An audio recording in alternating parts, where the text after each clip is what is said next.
Hey guys, and welcome to a new video. In today's video I'll be reviewing this Scott Spark 970 MTB. Let's get into it.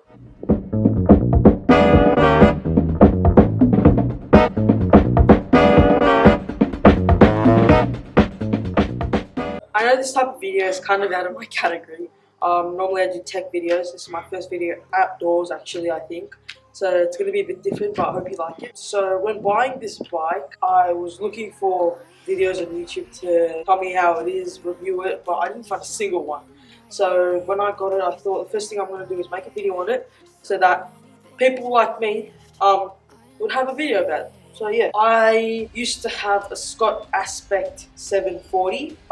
This is obviously the Scott Spark 970 with dual suspension. My oldest Scott was not really an MTB, it was more of like a sport bike, but I did use it for MTB. It was a hardtail. That's when I really started probably going to trails with that bike, but then I realized it's not really for that. So I got a proper MTB now. Yeah, I'm really happy about this. So I thought I'll tell you about it, and later on I'll tell you how it is when riding. So first up, I'll start with the gears, because that's like the main thing. So this has 12 gears. It comes with the SRAM NX rear derailleur and the SRAM SX front derailleur. It goes by 12x1.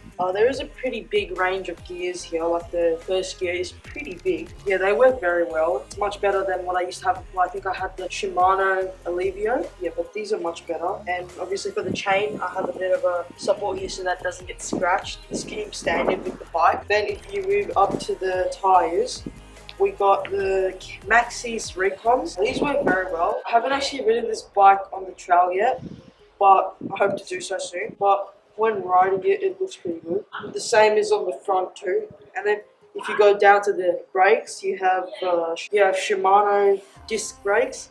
They work very well. I think they're 180mm. Yeah, they work pretty much like any other disc brake. Then if you move on to the suspension, you have the Nude Shock suspension over here. I think it's X Fusion. This works very well. I think this is 120mm, and then in the front we got the Rock Shocks. These are 130mm.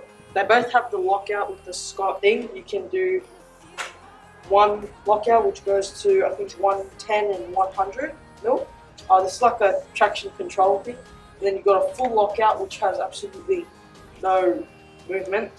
This is very good if you're like not having enough traction and you're going uphill sometimes. You can use the other for uphill too. This you can also use for speed, and it'll become like a hardtail. So you get the speed and the traction. It's really good. Then if we move up to the handlebar, I got the Syncross grips. These came standard too, and they're pretty good actually. You have a standard bell. Then if you move on, I've added like a phone stand because I always find them handy. These are from like a $2 shop. They're not really that expensive. They work very well actually. So you like pull it out, and then when you tap the red button with your phone, and you push it in, it just locks in, which is really handy. You also have a dropper post, which works very well, especially when you're on the ride and you need more power. So it goes up by itself, and then if you want to push it down, push it down. Yeah, the shifters I have are the SRAM SX. So upshift and downshift is both with your thumb.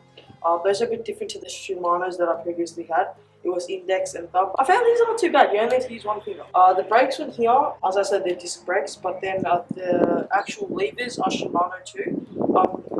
They're good, but I would probably get them tightened a little bit because I want a bit more stoppage. But as standard, I would like them tightened. You got the saddle, which is Syncross Velara or something. I would be looking to change this because on my Scott Aspect, I have a specialized seat, which I feel like whenever you change a bike, you should have the same seat. I don't know. I just like it to do like that. So I'll probably be changing that. The body itself has this pivot point, which I think works very well when you need like the suspension at the back. It works very well. And if we go to the pedals, I've actually put these pedals, like obviously you get the bike without pedals so you can put your own pedals on. These are just flat pedals, they're giant pedals, they work very well. Yeah, you get the grip, and whenever you need to take your foot off, you can also take the back wheel off and the front wheel off. You got two reflectives, back and front here, and you can see that. But there is a lot of cables here, I don't know why. There is a lot of cables. So it would be good if they could look to reducing that.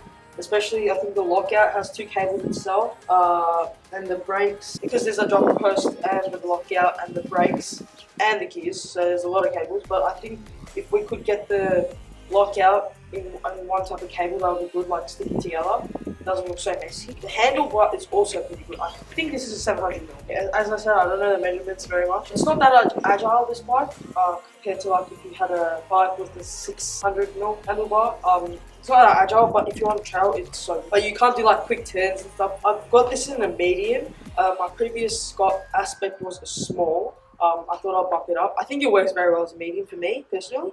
I'm so happy I got a medium, not a small. This is like a perfect size. So as I said, I haven't taken it to trail yet, but I'm looking to do that. But I've ridden it obviously on flat surfaces. I feel the suspension is very good. Like compared to a hardtail, which I used to have before, I've never tried actually a dual suspension bike. It's much more different for me. I feel that it rolls very well. It accelerates very well too. I'm not sure if that's part of the gears or the crankset, but it just does that very well. The tires, they roll. When you're like rolling on flat surfaces, they go very good, but when you turn in, you also get that amount of grip. I've got this bike in the granite black. It's like a sparkly grey. I actually kind of like it. I normally don't like grey colours on my cars and bikes, but this actually looks very nice. It has the green decaling, so you got the Spark logo and then the Scott, and then you got this huge Scott logo over here under. So yeah, if you like this video, let me know in the comments below. This is my first type of video. If you want more videos like this, or especially on this bike, let me know. Do like this video and subscribe. Obviously, as I said, it's kind of out of my tech category, but yeah, I thought why not, you know? So hope you like this video. See you next time.